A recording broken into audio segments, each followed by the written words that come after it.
Welcome back, Illumineers! Today we'll go over my absolutely favorite deck from Chapter 1, the spectacular, the one and only Steel-Amethyst.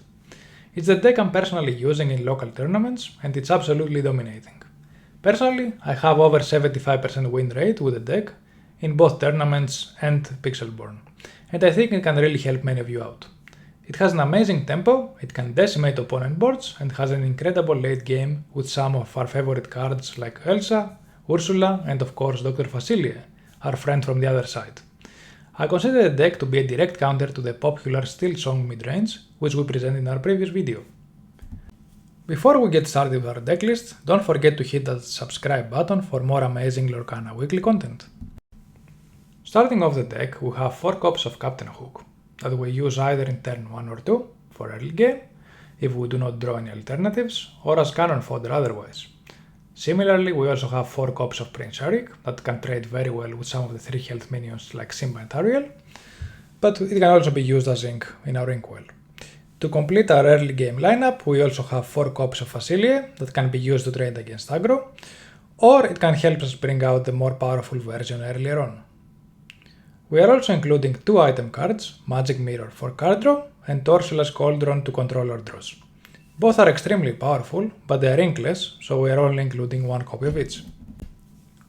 Moving to our mid-game, we have 4 copies of Maleficent for card draw and 4 copies of Friends on the other side.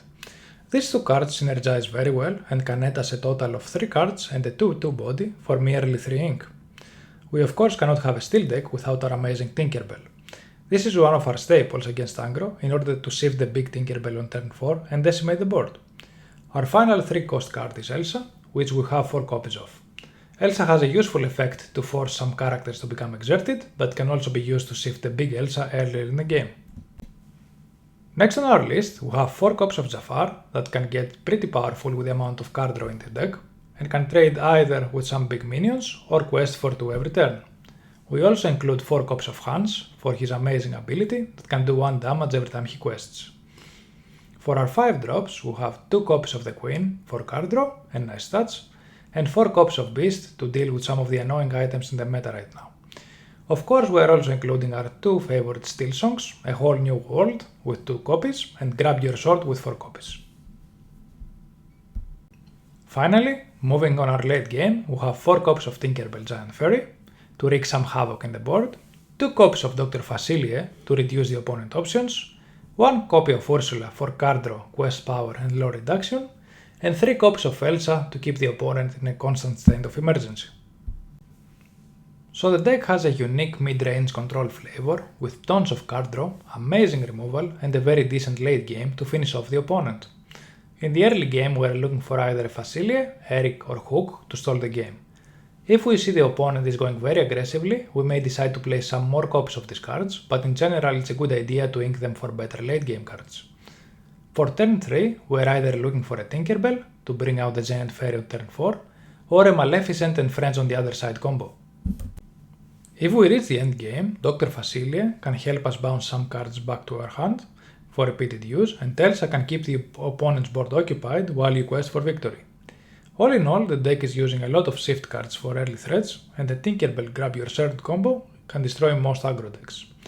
If the opponent is playing something besides aggro, you can use your early turns to set up some of the item cards for better card draw and control. Lands are also very decent alternatives to turn 4 Tinkerbell and can really stall the game for you. As we reach turn 5, many other cards become available to use, like Beast, Queen or early Facilier. Now remember that both of our songs can be used for free with any 5+ ink cost character. A really nice combo against the Steel Song is turn 4 Tinkerbell and Grab Your Sword to destroy all 3 cost cards. Most decks cannot even recover from such position. Before we jump to the gameplay section, we will also go over some alternative cards you can use in the deck. If Elsa is hard to get, you can always go for 4 copies of Facilier and replace the 3-cost Elsa with Smash. If you find yourself with too many inkless cards, you can also go for 2 copies of the Queen instead of 2 copies of Whole New World. Unfortunately, Tinkerbell is a vital combo of the deck and cannot be replaced with something else right now. Other than that, I think every other card is pretty reasonable to get. For our next 2 games, we have included 2 back-to-back matches, one against the Steel Song mid-range and one against the Steel Amber aggro deck with quick hand replenishment. We hope you enjoy and don't forget to subscribe to our channel. Until the next time, brave adventurers.